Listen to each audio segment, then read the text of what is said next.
What's up, everybody? King Triple C here, the Olympic champion, flyweight champion, the bantamweight champion of the world. And I got a public service announcement to all you wannabe MMA casuals or MMA fans for that reason. You guys make sure to listen to my boy's Story of the Fight with Will and Miro. You know why? Because Triple C said so. And if you don't, you can do me a favor and you can bend the knee to King Triple C too.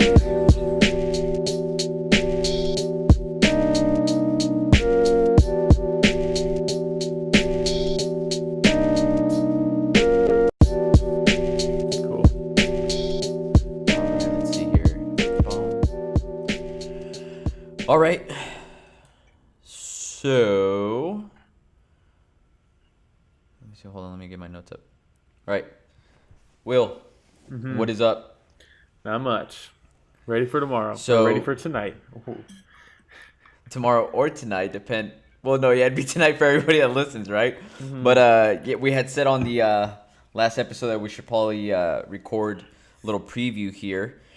So here we are. We don't do this for every card, but this one's just so stacked, man. So many good fights on it that we just had to do it. Yeah. Yeah. it's So fun. UFC 256 main card starting at 10 p.m. Eastern time. And right now we're just gonna cover the main card, right? There's just so many fights. Yeah, there's a ton of. I mean, we could pretty much talk about every single one of these fights, but yeah, main card. We might as well just do our picks for the main card. All right, I'm down, man. Let's go and start off with JDS versus Ciryl Gane. So JDS, plus 325 underdog. Ciryl Gane, a minus 425 favorite. Right? What are your thoughts on this one? Yeah, I have Ciryl Gane winning this fight. This is pretty much. Yeah. Yeah. I have. Yeah, I mean, it's hard to. It sucks because Ciryl Gane hasn't fought in so long, that like it's hard to like keep him present in your mind. But in my opinion, he's the super dark horse of the division. I think that guy's gonna fight for the title very quickly. He just keeps having, and it's not even his fault. Like every time he signs a fight, whoever he's fighting pulls out. It's like 6 in a row now or something crazy like that. I just think, yeah, he's only 6-0, right? But man, he's had 4 cancellations in a row, which is just insane. It's crazy. That's a lot of moments of silence right there. Yeah, well, how about this? If you looked at his pro career and you counted every fight that was canceled, instead of 6-0, and let's say he won them all, he'd be 1, 2, 3, 4, 5, 6, 7, 8, 9, 10, 11, 12-0 going into this fight. He's had half of his fights canceled. Half of all of his fights have been canceled. That's crazy. I mean, when I take a look at this fight too, because JDS, such a nice guy. I know. Such a nice guy. And he's coming off a 3-fight losing streak. I was taking a look at it earlier. So stopped by Rosenstruck, second round. Curtis Blades, second round. Stopped by Francis Ngannou, first round. I mean, a lot of people get stopped by Francis Ngannou in the first round. But it's not just like unanimous decisions, split decisions that he's losing here. He's been through some wars. Yeah. We think about the wars that he had with Cain Velasquez. I mean, I don't know how much more this guy can take, and he's ranked 8th in the heavyweight division. Yeah. So an opportunity for Ciryl Gane here to make a nice leap. Yeah, I mean, because what is he? He's 14? I want to say 12th, 14, 12, 14 around there, yeah. Yeah, I had Tapology up, but I thought Junior was ranked 7th, but yeah, I don't know what's going on with the Tapology rankings, but Junior's 7th and Ciryl Gane's 14th, 7th. So big leap. I mean, if he beats Junior, right? It's pretty much you're one fight away from the title, probably. Yeah. If whatever is going on with Stipe, I don't know what's going on with Stipe right now, but interesting that you brought up Francis because Ciryl Gane and Francis used to train together. It seems like they might have unfinished business. He talked about how he's probably going to end up fighting him. The head coach over at their place, at Ciryl Gane's place, recently came out with a video, not talking shit about Francis, but just airing his side of the story, because Francis said that it was like toxic and all this stuff. And his side of the story is like, hey, Francis' head got way too big for him, and like he just let it all get to his head, and like he stopped. I don't know who to believe, right? But seems like I'm sure the UFC would love for Francis to beat Stipe, and then have Ciryl Gane eventually challenge for the belt against Francis. It's a good story. Yeah, it's a good story to sell. They probably want that. I don't think the UFC is very happy with Stipe as a champion. I am, but I think they would love it. But back to this fight, Ciryl Gane, I think he has every single tool to deal with the craftiness of Junior. He's got youth on his side, obviously, but he's so creative with like the stuff he throws. Like he just like takes your base out with like weird oblique kicks to your back leg, not even your front leg. Like he's just super creative in there, and I think he's creativeness plus all of his explosiveness. I think he's just gonna, unfortunately, and I love Junior, but I think he's probably gonna just take him out pretty violently. Yeah, and when I think about it, again, just being a big JDS fan, and you think about what's next for JDS after this. I mean, he hasn't even lost yet, but I'm just thinking if he does, just because he's on a three-fight losing streak, and he's lost pretty bad. I'm hoping that he's not stuck forever now, as long as he's in the UFC as that gatekeeper for these new up-and-comers. And I know with Ciryl there, 6-0 in mixed martial arts, but if I remember correctly, he's a former Muay Thai champion in France too, so he has quite a bit of fights under his belt. He's super legit, man. Like that's what I was saying. You look at his record, and probably a lot of people don't even really know who he is or remember any of his fights because he just hasn't really had a chance to even like show himself. But the guy's legit. He's so legit. Yeah. I think last win off of Tanner Bozer. Yeah, if Junior loses, if he gets finished this fight, I think he should retire, because even Dana said his last fight he was like, Dana wants him to retire after his last fight. So, and then they give him Ciryl Gane. So they might make the decision for him, at least to get him out of the UFC. Again, we've seen a lot of big names get cut recently, so they might end up moving him out of the roster, make a little more room for some of the younger guns and lower paid athletes. So yeah, I'm all sure right, he's still man. getting paid. So who are you picking in this one? You're going with Yeah. I mean, I've been talking about this dude for so long. I'd be a hypocrite to not pick him in this fight. Yeah. I'm going with him too, and I'm saying TKO. Yeah. And I have to try to figure out how to pronounce his name, because I've heard Gane, and also Gane. I think it's Gane. So I don't know. There's so many different names. I know. And I already have a hard time with pronunciation as it is. So when I hear like 3 different versions, I know, you're like, what the fuck? It's not good for me. Yeah. All right. So next one. So Vegas has this one even. Yeah. With Kevin Holland. The best odds. And Jacare Souza. Best odds I can find for Holland is on Pinnacle. You can get him at a plus 105.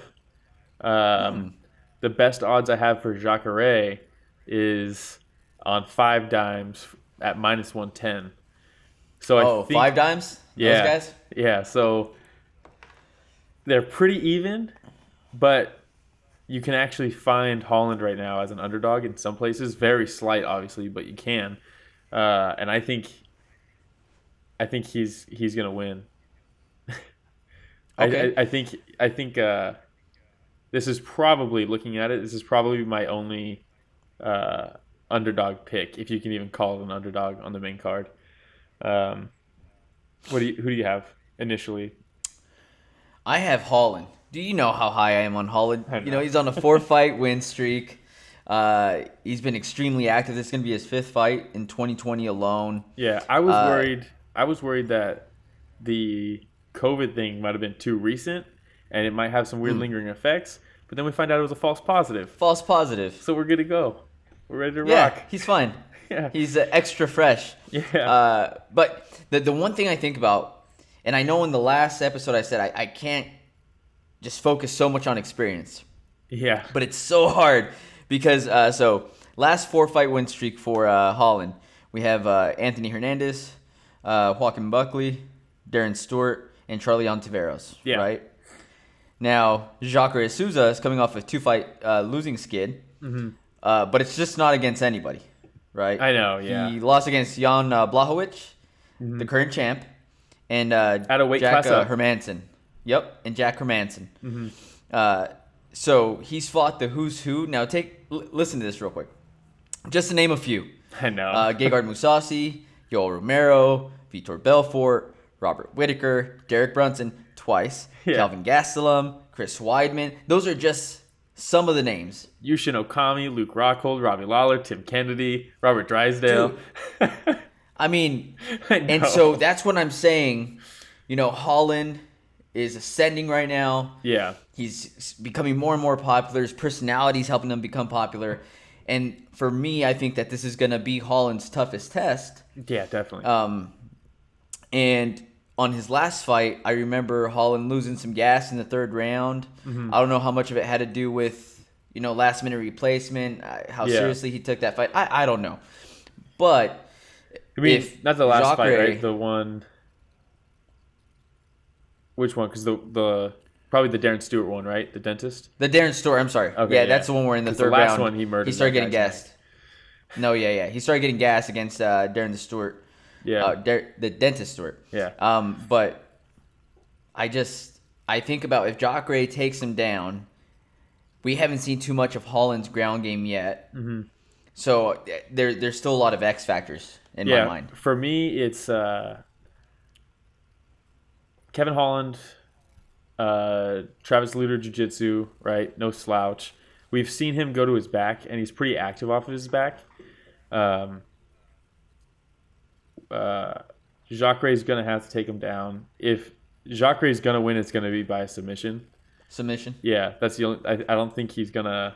He could top game him and control him for 3 rounds. I wouldn't be surprised at that, to be honest. But I think Holland is going to be too much for him at the distance. And as long as Holland can do what he did against Buckley and really maintain distance, obviously Buckley and Jacare, very different skill sets, right? But if he can use his footwork and his reach really, really well, which he does look like he can a lot of the times, he can use his reach pretty well. I picture him kind of picking Jacare apart for 3 rounds. I think it's probably going to be a decision win for Holland. I have a decision as well. Yeah. I have a decision as well. I think that Jacare is experienced enough to be able to weather some of those storms. And honestly, I'm thinking a split decision in this one.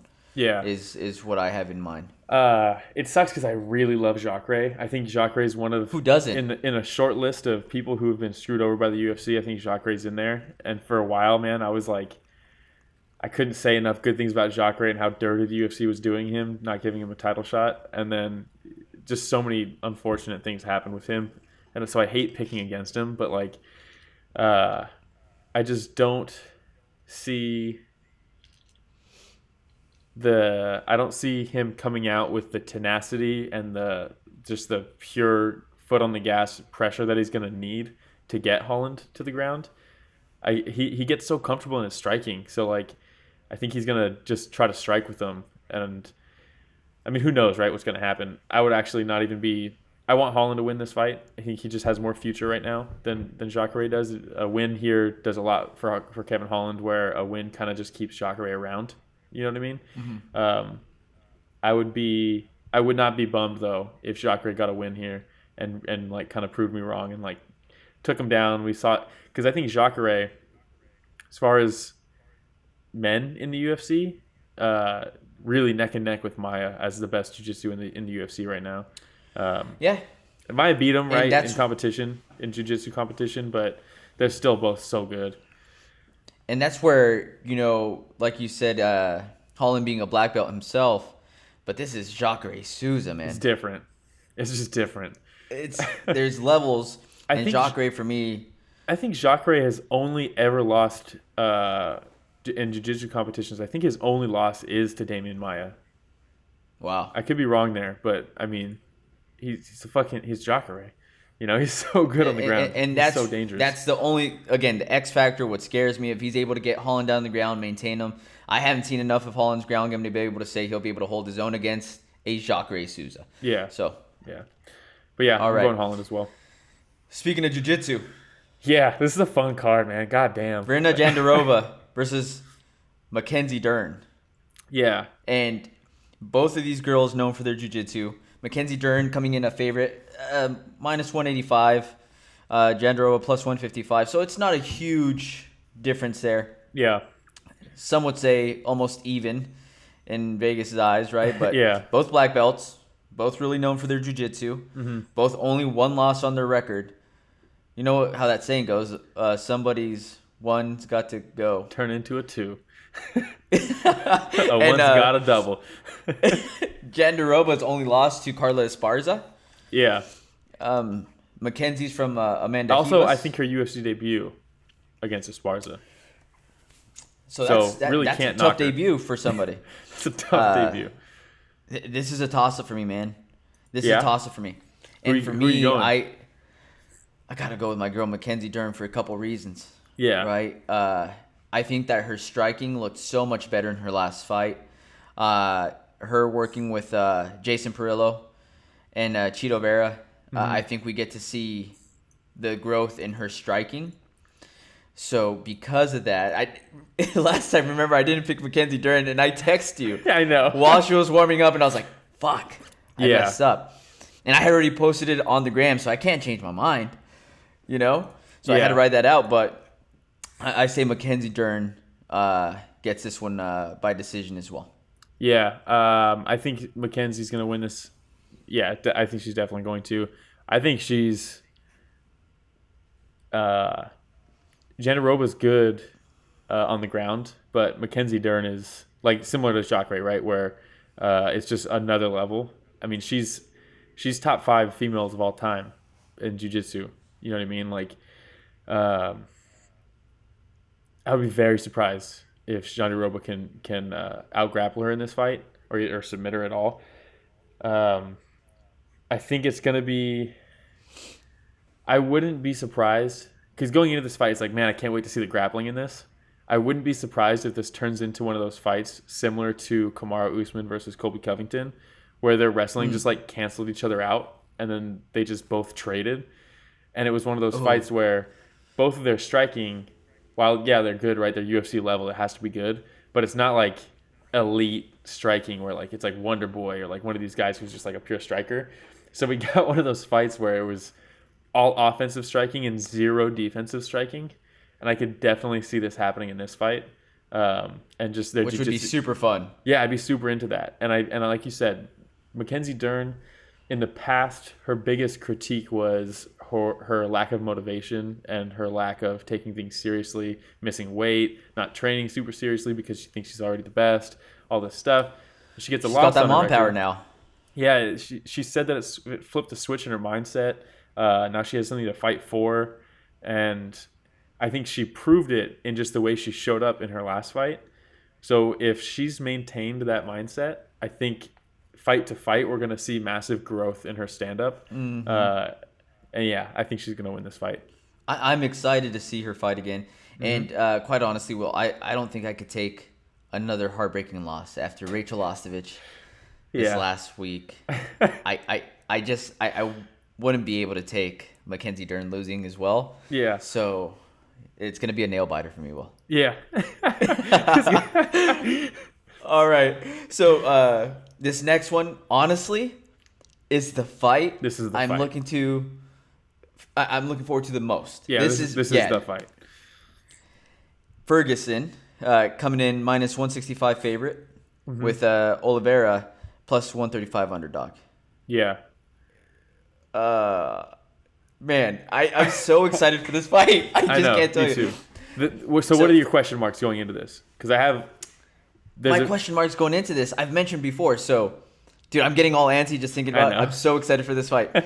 So with Ferguson, this last fight against Justin Gaethje was the first time that I saw Ferguson take a beating like that.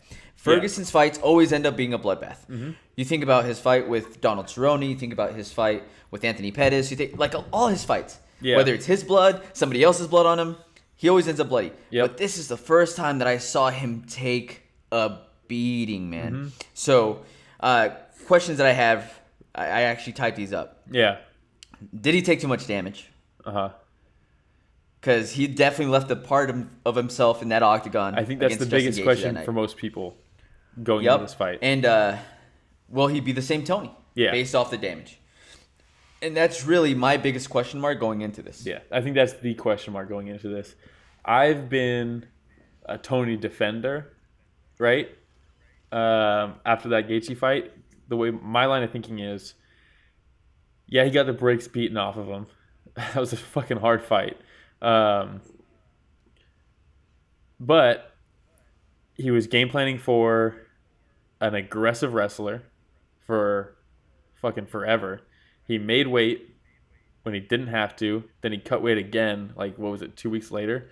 So I think those were more factors going into that fight, because the two question marks, or the two line of thinking that are anti-Tony right now, are Tony got exposed in that fight, and then Tony won't be the same after that fight.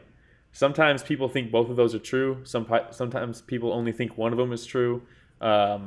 I think that neither are true, is my prediction at least. Who knows? He might come out and be a shell of his former self going into this fight. But I think Tony is maybe the most resilient fighter to ever compete in the UFC. I don't think he got exposed skill-wise in that fight. I think if Gaethje and Tony fought 10 times, they might be 5-5 against each other. It's just one of those fucking fights. They're just both so goddamn tough. But I think cutting weight twice leading up to that fight against a dog like Gaethje, and game planning specifically for a wrestler who they don't really have to worry about a strike. Yeah, it's hard though. I mean, he's game planning to fight arguably the greatest lightweight of all time. No, I'm saying don't drop weight twice, especially when one's unnecessary. Right? Don't do that. 100%. So definitely a mistake. I heard an interview where he's talking about why he did it, and I think it's 100%. I agree that he thinks it was a noble thing to do, and I see why he did it. Hindsight, right? 2020, probably not a good idea, but I understand why he did it and why he's sticking to his guns on why he did it. I'm cool with that. But I don't think he's going to be a shell of his former self. I don't think he got exposed. I think he's going to beat Oliveira. And I'm really high on Oliveira. I don't think people know he's good, right? And I think the fact that he's even matched up with Tony, people are starting to realize how good he really is. You just don't see him talked about too much. The interesting thing about this fight for me, what makes it so exciting, is that both of these fighters are experts, and maybe there's a lot of hyperbole coming out of me right now, right? With Tony being the most resilient fighter in the UFC's history, just with coming back from injuries that people thought he would be out for 2 years. He comes back in 6 months, wins against Pettit, just crazy stuff, right? You guys are freak of nature. So if anybody can come back from the beating that Gaethje gave him, it's Tony, right? The other thing that I'm going to say with hyperbole is that I think both of these fighters are the best in the UFC at creating scrambles and creating movement in positions that normally people stagnate in. You watch any Tony fight and people are rolling, people are fucking flailing around. Like, it's just a fucking awkward beating that he puts on people where they take him down. There's never a rest. If someone takes Tony down, they're never sitting in his guard. They're never controlling him in side control. He's creating space. He's scrambling. He's making these weird angles. He's fucking rolling off the cage against people. Like, he's just all over the place, right? You can't hold him down. It's like a greased pig, right? And then Oliveira is like, when he gets on his back, when people put him on his back, his jiu-jitsu is so good. He does these things where, traditionally, right, you try to get the armbar in guard. You try to lock the elbow on your belly, hold them down, turn your hips, right? Really hard to do in MMA, to hold someone's elbow onto your belly, right? Way easier with the gi because you can just grab their sleeve and tuck it. Shit. It's hard still, but it's easier with the gi. So what I noticed that he does is while you're striking on top, he just hooks the back of your head and pulls that in, and then so your arm is kind of across you already. He'll hold you tight, and then he reaches under So this is on your neck, holding in his chest. He reaches under with this arm under your leg and just anchors your leg and then turns his hips to set up that armbar. He's never had a straight armbar win in his career, but every single time he's in his guard, he tries for the submission. And every time he does it, it forces you to defend, and then he gets out. So it's like he's just so good at creating when there seems like there's no space, right? He's pulling you into him. There's no space. All of a sudden, he creates space. He's just so good at like creating these scrambles. So this fight's gonna be fucking all over the place. They're gonna be rolling around and fucking. It's gonna be crazy. I can't wait. Yeah. Oliveira, most submission wins. Mm-hmm. In UFC history, tied for most finishes with 16. Yeah. I think he has like 16 bonuses as well. Like he's like you said, under the radar. Mm-hmm. He's been really good for a long time, and I'm glad that he's finally getting some attention. And it's well deserved. Props to Tony, man, for giving somebody a shot into that top 5. You know, he could have easily sat out and fought Michael Chandler or whatever the hell's going on with that division. Waited to see what's going on with Gaethje. Waited to see what's going on with Conor and Dustin. If I'm Tony, I don't want to let anybody else in that mix. I'm trying to keep people out of that mix. You know what I mean? But yeah, props to him for even taking this fight. Props to Oliveira for taking it. It's a short notice fight for both of them. The difference. So who do you have? I have Tony. Okay. What about you? Man, this was such a hard one. I know. It's the hardest one on the card. Because I hear everything you say, right? Yeah. Where I don't think Tony was exposed. And I do take all those things into consideration. Mm-hmm. The fact that he was training for somebody completely different, went up against a wrestler, cut weight twice. Yeah. But none of that has to do with the damage to the head that he took. It's true. That might have to do as to like why he had a hard time. Yeah, that's why it happened. But the damage is still there. So that's what I'm concerned about. Yeah, that's why I brought up the resiliency, right? It was the knee injury, and he just comes back from things that you don't think someone should be able to. But I'm leaning on that hard. I know, I'm leaning on that hard. And you know what I mean? Be wrong. Like, I've never seen anybody take damage to the leg over and over again and then have stuttering problems as they get older. It's true, yeah. You know, we're dealing with a totally different body part that it's cognitive for this guy. And even then, I'm still going Tony Ferguson because of, like you said, he's resilient. But I'm not going to not pick Tony until I see that happen. Yeah, exactly. You see what I'm saying? Once I see that happen where he's not reacting as quickly. Yeah. Exactly. Until then, I'm still going to have to ride with Tony, man, because I still think he's one of the best lightweights around.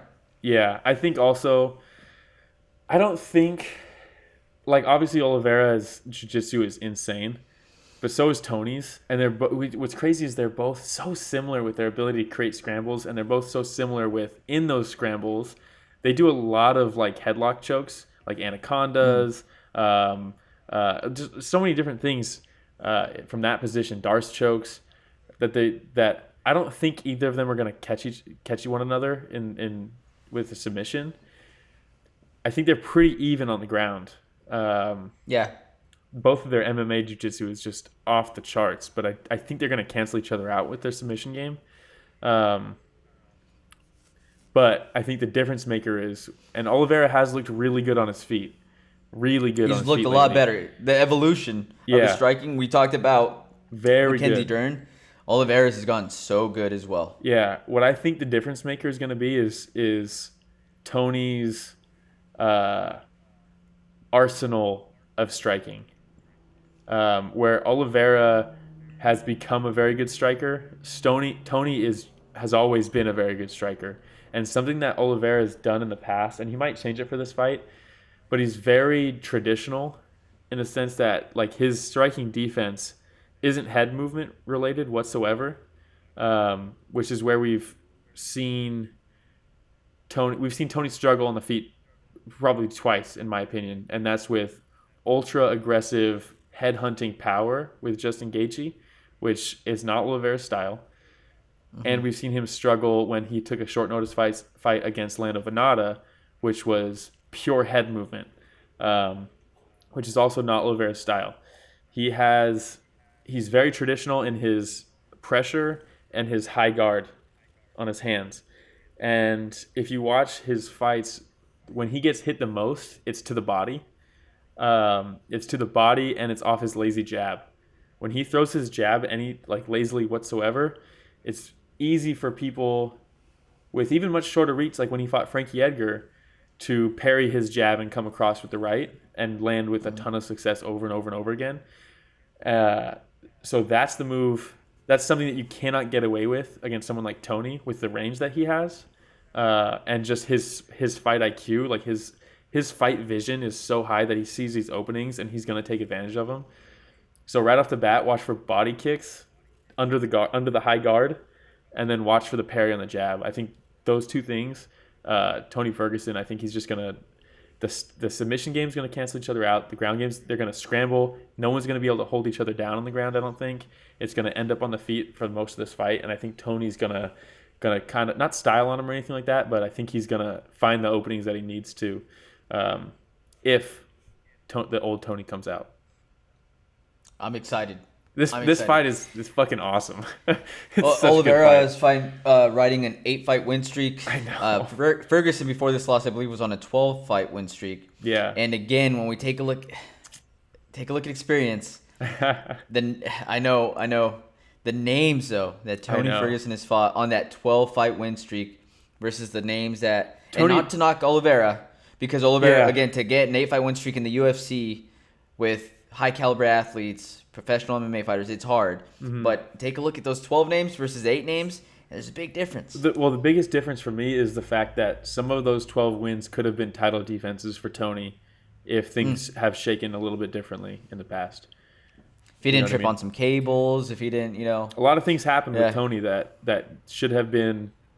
You could argue that Khabib should have been stripped a couple times. You could argue a few things. When Conor left the division, Tony was out here fighting number one contender after number one contender. Those could have all been title defenses. We talk about Jacare getting done dirty by the UFC. Tony might be on the top of that list. Yeah. So, ready to move on to the next one? Yeah. I can't wait for that fight. So, I know, me too. Deiveson Figueiredo coming in a favorite, as he should, minus 320 versus Brandon Moreno, plus 260. I think the odds are a little... You can find on... Is it Sports International? I don't even know what this fucking website is. I'm getting all mine off of Sportsbook. Yeah, I'm looking at Best Fight Odds, where they just list a shit ton of different bookies. Oh, nice. Sports Interaction has Brandon Moreno as a plus 285. Okay. That's the best I could find. 5 Dimes has him at 275, 265 at Bet Online, but 250 at Bovada Sportsbook. But I think the odds, I actually do think that Figueiredo is going to win in this fight, but I think it's much closer than the odds have it. I think if you're doing a parlay and you're trying to put a dog in there, I think Moreno is a solid pick. I think there's still a lot of question marks about Figueiredo. Yeah, but we continue finding more and more out about him, right? Mm-hmm. 1 loss on his record. Mm-hmm. I think that loss was to Jussier Formiga. Yeah, no slouch. Which is somebody that Brandon Moreno beat. MMA math. Well, you look at the way... So we go deeper into math. We go deeper. Oh, snaps. Here we go. I know. The way that Formiga beat Figueiredo, and obviously you can't even compare, right? Because it was so long ago, all this stuff. Figueiredo's changed, all these things, right? But... The way was that when he was a hairstylist or sushi I don't know. chef? But it was with pressure. It was with pressure and volume. He smothered him. He got dirty with him. And that's something that Brandon Moreno can do very, very well. So I think when you look at that division, this is the fight that should have happened the last time, right? When they both fought on that same card. This is the fight that probably should have been going on in the first place. This is a super interesting fight. I think Figueiredo's going to win this. I have him winning, but this is a live dog. Maybe the best underdog to pick on this whole card when I'm looking at it. So you think this is going to be a lot closer? I mean, Figueiredo has the power where... Well, here's the thing. Moreno has the tenacity, the in-your-face aggression, the power in his shots that he can just smother you. And we've seen... that is at least a way to beat a version of Figueiredo. So we know that can happen. The equalizer is that Figueiredo can knock you out with one shot. And we know that Moreno is susceptible to getting into brawls. And when you brawl with somebody who can put you out with one shot, you're not going to evade all of his shots. When you brawl, you're going to get hit. So the question is this going to turn into a brawl where Figgy can just kind of catch him with one good one or not? That's the flip side. Can Moreno pressure him and smother him with his Mexican boxing style? Or is Figueiredo going to be able to? Because I think if they just go blow for blow, Figgy's going to land the harder shots, most likely. This is a tough one for me, honestly. I would love to see Moreno win because I think he'd be the first fighter out of Mexico. To win a belt? Win a belt. To win a belt, yeah. Yeah, to win a belt. Because Cain Velasquez is Mexican. Salas. But my dude is, from Salinas. Yeah. You know what I mean? And then grew up in Arizona. And where Moreno is born and bred, man. He's his family fighting does? at a TJ right now. You know what his family business is? What is it? They make piñatas. Dude. Swear to God. That's awesome. It's fucking awesome. That's awesome. One of my aunts in Mexico made piñatas for the longest time. This dude just grew up fucking boxing them. He's like, I don't need a bat. I don't like this one. Break this one. Yeah. But, so for me, that would be huge, man. That'd be huge. And for him to come in and win a title, and we can get rid of, the Yair Rodriguez's of the world that, we're like, oh, maybe he'll be able to come in and be the Mexican fighter that we all expected. Yeah. And he's like, I'm not going to tell you where I am. Suspend me. And, so I would love to see. It's been 5 years since we've had this app. I just forgot how to do it. It was probably an update. Yeah. But I would love to see Brandon Moreno. But still, I'm picking Figueiredo to win by TKO. Yeah. If we have to make a solid pick and that's if I'm having to do a parlay for this whole main card, then Figgy's on that parlay. Just because he has that equalizer. And if we're being honest, Moreno's style, he's not the most evasive fighter. He's going to be in your face, but he's going to get hit, Yep. But I would not be surprised if Moreno came in and kind of out-bullied the bully in Figueiredo. If that makes sense. Yeah. You kind of have to. It makes total sense. I think you have to. If you're going to try to beat him, you have to just out-bully him. We had all the same picks, Will. I know. I was looking forward to kind of trying to convince you on what. But when I was looking at the odds on this, I was like, man, I'm picking all favorites. The only one that's not technically a favorite is Holland, and you could find him at a plus 105, which is basically a favorite. I was like, God damn it. Dern. I wanted some cool Ferguson. I wanted some cool pick that is contrarian pick. Yeah. No, and we have other good fights on there too with the Cub Swanson, right? I know Chase Hooper is going to be the first fight on the card. Billy the Kid Quartillo, Rafael Fiziev versus Renato Moicano. Every single one of these fights, I guarantee on our recap episode that'll be posted on Monday, we're probably gonna talk about every single one of these fights. More than likely. Yeah. And when I'm taking if anybody's looking for dogs, I really like Renato Moicano. That's probably the best underdog on the card. I love that dog on there. Yeah. So your boy over here is gonna place a parlay. Okay. For the entire prelims and main card. You're gonna pick every single fight? Everyone. You should do the math. Everyone. Do the math. How much are you gonna bet? I don't know. It depends because somebody was like, dude, why do you bet on the entire thing? I was like, dude, people spend $5 on a fucking scratcher and their chances of winning not that high. I could put $5 on this and I feel like my chances of winning are a lot better than on a scratcher. What card? There was a card recently where you asked me for my picks. And that same night, I did a parlay on the whole card, and there was 10 fights. And going into the co-main, I was 8 for 8, and I was like, "What is happening?" You should have seen me, dude. I was every time a fight would end, I was I had to walk around. I was like, "What's happening here?"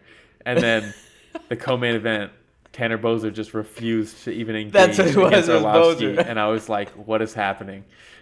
What is happening?" That's right. But I was 8 for 8 going up to that point.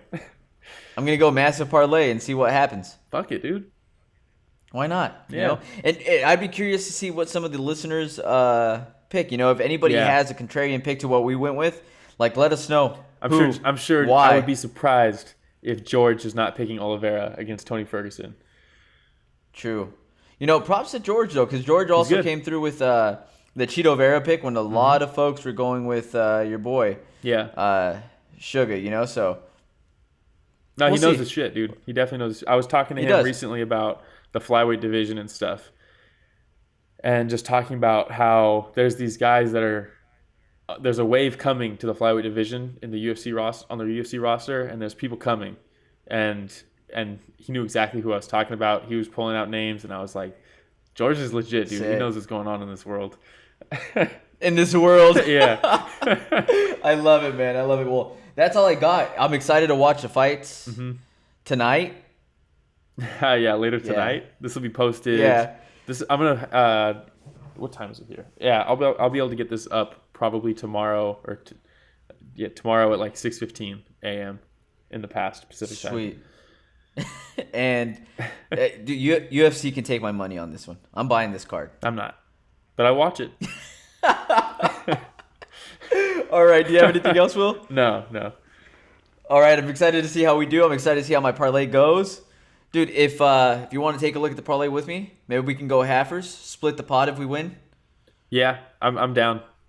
I was going to say we can do this little dance and take a look at the parlay because you're going to do the whole parlay and you're probably going Moicano, right, to kind of pad the odds on that? Yep. Okay.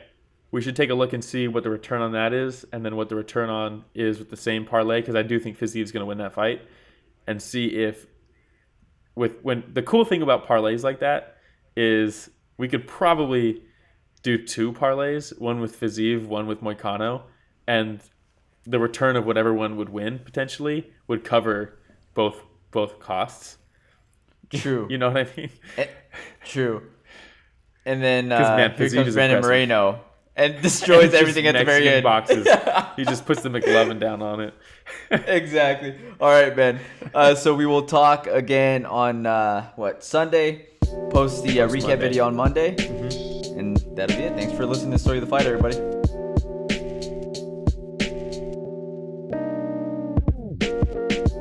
All right, everybody. Thanks for listening to the Story of the Fight. We really appreciate everybody's support. If you don't mind hitting the subscribe button, and when you do subscribe, make sure that you hit the notification button as well. That way you get notified whenever we upload anything new.